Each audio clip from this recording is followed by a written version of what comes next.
I'm going to talk tonight about, I'm going to talk about 3 issues.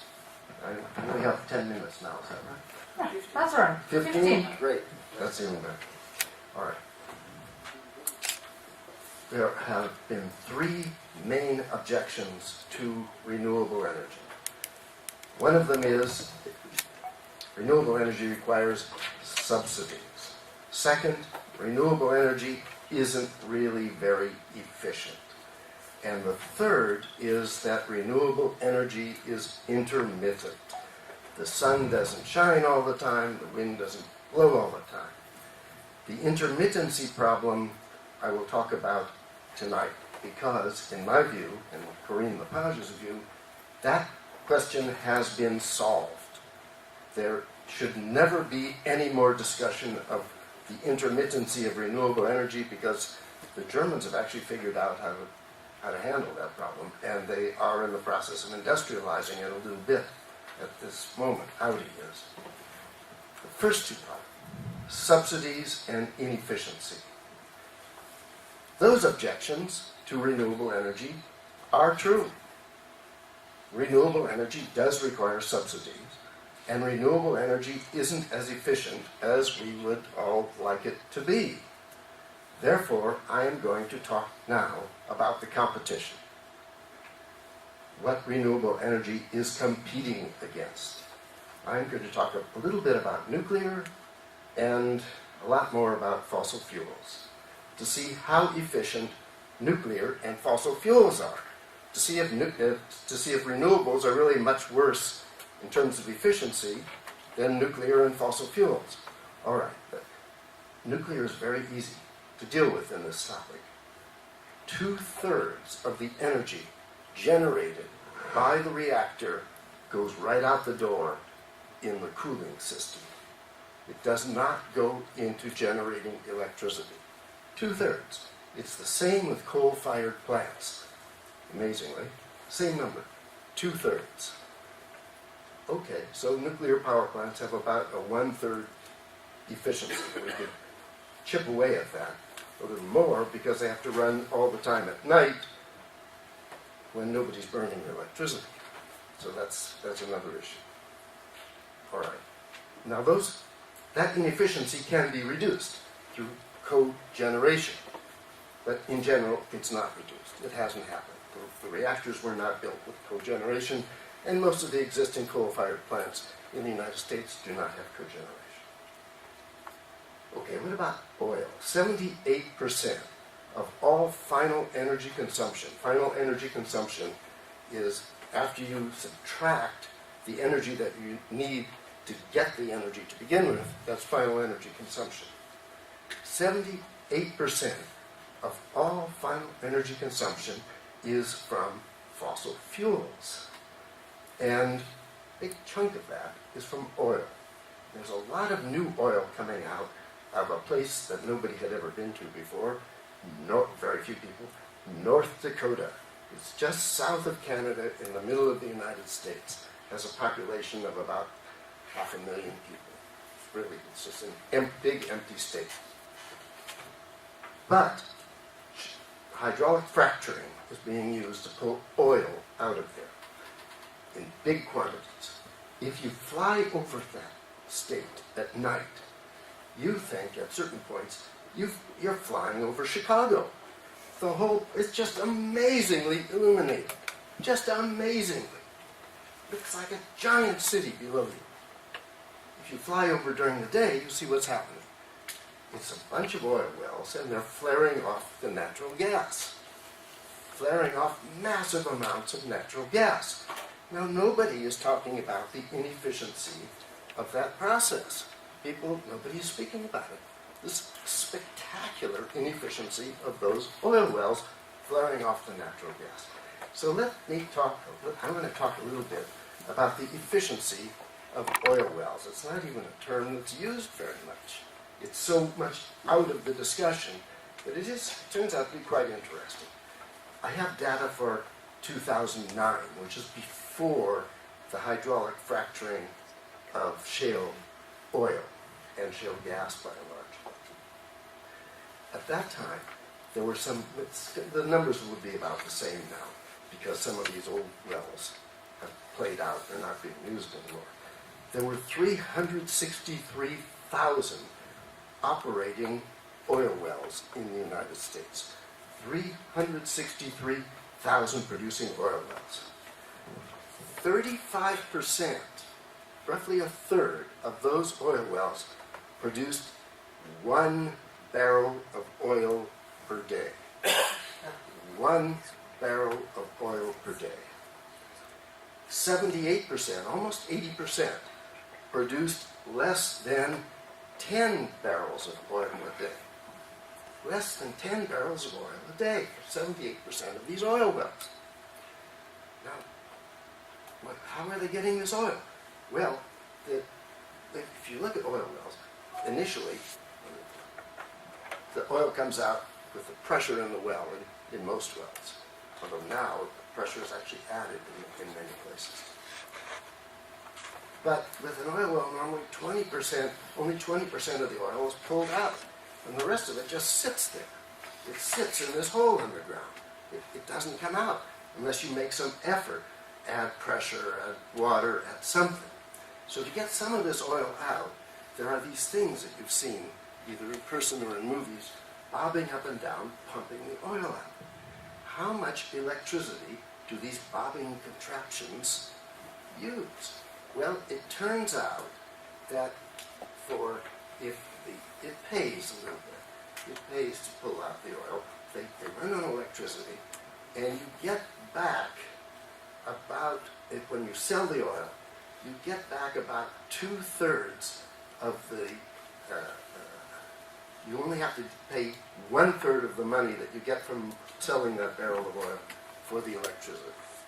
If the oil is shallow. Shallow oil is about 300 meters down. If it's deeper than that, and there's a lot of shallow oil in the United States. It's most of the old oil fields, shallow oil. But the new oil fields are all deeper oil, because the easy oil long ago was exploited, and so they're just pumping the rest of the oil out. If you have to go deeper, if you have to go a couple of kilometers down to get the oil, and then pump it out, you can spend up to 4 times the electricity from a shallow well. 4 times the electricity, which means, in effect, you're spending more on the electricity than you get from selling the oil. So why would anyone do it?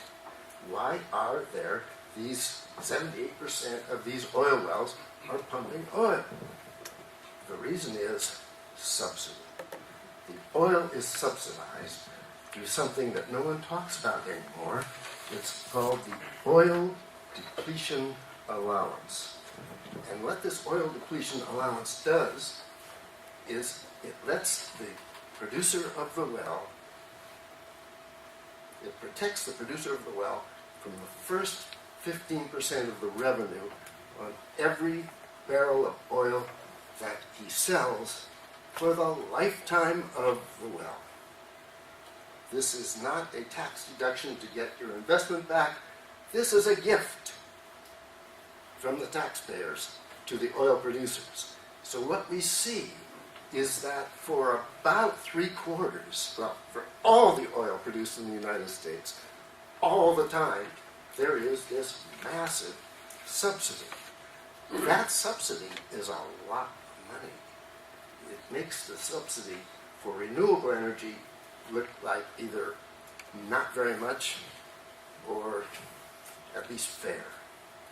Or here's another subsidy. The military cost of oil.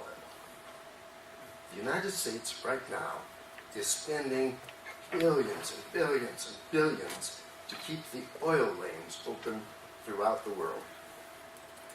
What would it cost for a gallon of gas if the United States were not doing that? The United States is doing in this century and the 20th century what the British Empire did in the 19th century, which is keeping the shipping lanes open. All right, what would it cost? Well, somebody calculated that. A Pentagon analyst calculated that a couple of years ago. It's in my book. At that time, gasoline was about $3 a gallon in the United States. It's back at that price again. It's somewhere around $3 again. He figured that if you added in all the costs of all the military bases and all the aircraft carriers and all the pensions and the medical costs for all the personnel connected to keeping the oil lanes open and occupying various places in the Middle East and elsewhere to make sure the oil gets pumped out, that gallon of, if you added that cost in, that gallon of gas would go from $3 to somewhere around $11. Now this is no longer just a theoretical possibility, because if you're following the oil story in the business press, you see that if the United States achieves its so-called energy independence, oil independence, there is serious discussion now within the Pentagon of no longer keeping the oil lanes open. That will be somebody else's problem. So you understand, if Exxon had to pay the bill currently paid by the U.S. taxpayers, the price of a gallon of gas would go up from $3 to $11. Now Exxon could, of course, outsource this cost. They could find somebody else to do the protection. Maybe they would hire the Somali pirates, I don't know, to protect the oil lanes. But in any case, the price would go up. Okay. Now we have the story of shale gas, a phenomenal story. A huge amount of pressure in France to drill out shale gas. Big story in the United States. I'm talking about gaz de schiste. The problem is, it is not profitable in the United States, where it has everything going for it to be profitable. It has a massive numbers of drillers who are ready to work. It has an extensive natural gas network. It has the availability of water in where the gas is, and it has a law that encourages the exploitation, a land law that encourages the exploitation of shale gas.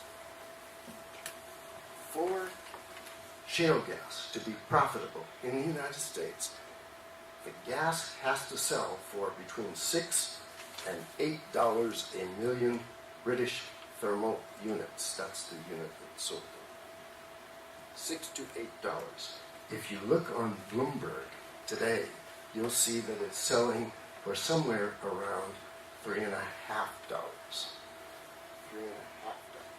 Which means that the shale gas drillers, is this still working? Yeah.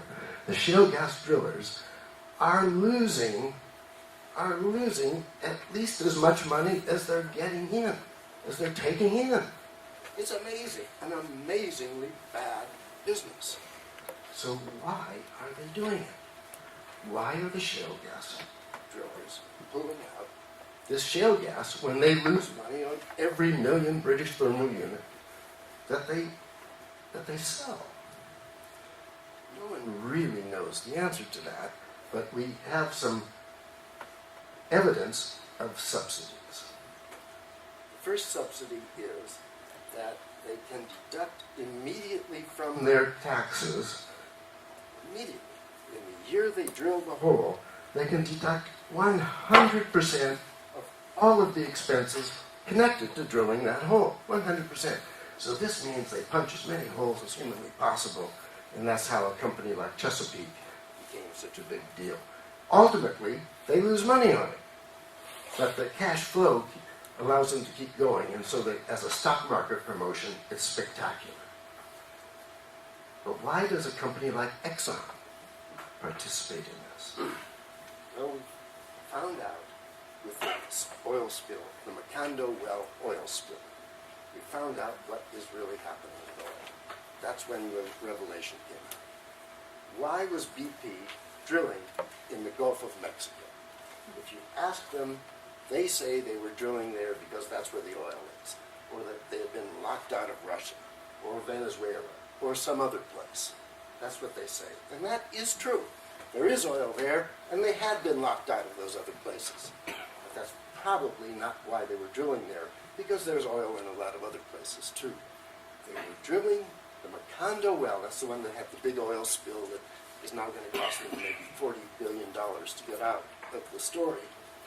They were drilling there because they got the oil for free.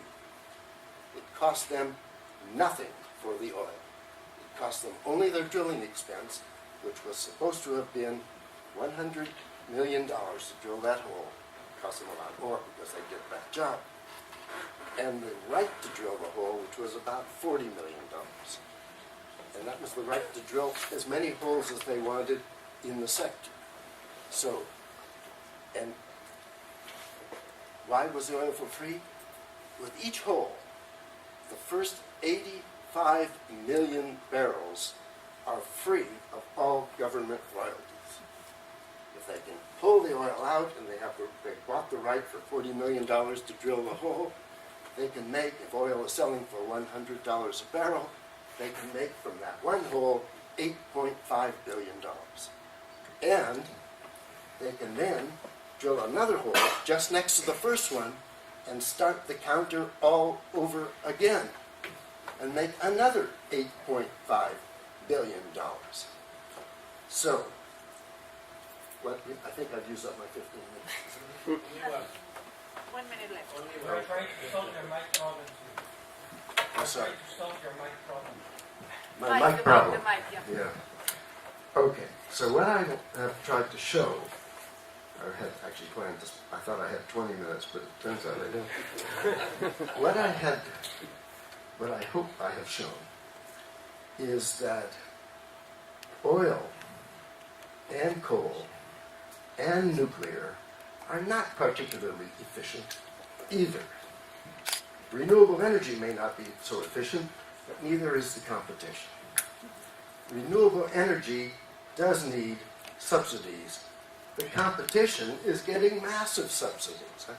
I showed it at least for oil and for shale gas. Clear? I think it's clear. Merci beaucoup, Robert.